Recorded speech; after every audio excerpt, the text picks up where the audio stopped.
This is quite a short walk really, but it's got a lot of interesting little sights along the way. This starts on Whitechapel High Street. Just down there, at the bottom of that tall tower building, is the entrance to Commercial Street. There's the Whitechapel Art Gallery on Whitechapel High Street. I'm just going to walk down here. This is Spectacle Alley, and on the night of the Lestrade murder in Berners Street, a witness saw a man walking down Berners Street carrying a shiny black bag. It was actually somebody called Goldstein who had been in Spectacle Alley, and his bag contained nothing but empty cigarettes boxes. Perhaps one of the associations with the shiny black bag. Just shows these little alleyways that were proliferated through Whitechapel really. This is Church Lane. So that's looking north, that's looking south.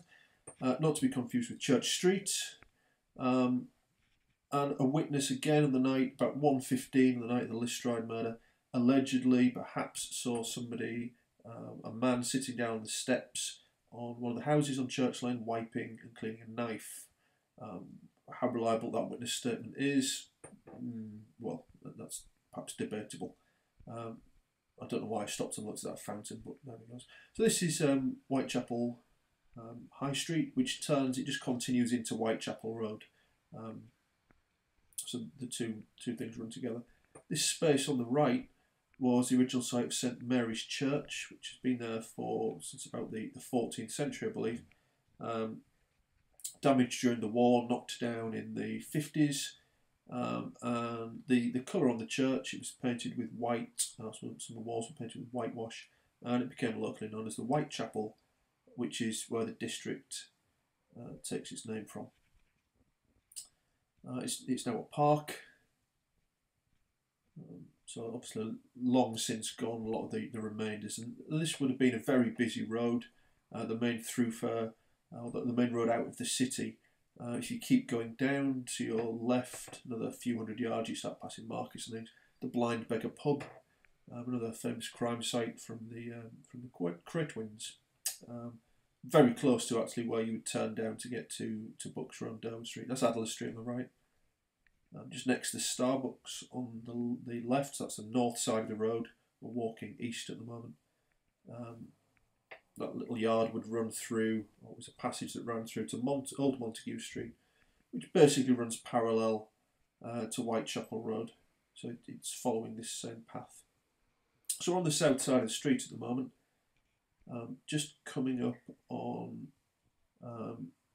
the left, it's about in the middle of the picture now, where this new brick building is. There's a sort of blue facade, I suppose, in the middle.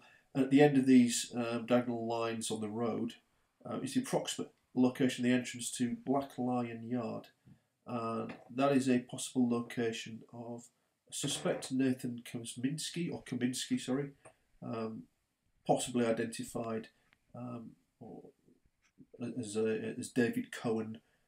That's that suspect. This is the Whitechapel Bell Foundry on the right. It's been there since 1570, according to the proclamation.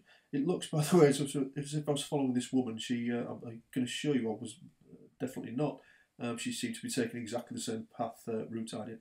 But there we go. So this is the side of the foundry, unfortunately, graffiti on it with a sign on. This is Fieldgate Street, and as you'll see the road forking just here, you can continue down Fieldgate Street ahead and turn right into Greenfield Street, which we'll come across again in a second. It runs south. This is Plumber's Row, and just to the right here, just beyond where that car is turning in, there's a gap in the wall. If you go through there, there's a car park, and that's an approximate site of Scion Yard, where another suspect, Aaron Kosminski, potentially lived or had relatives who lived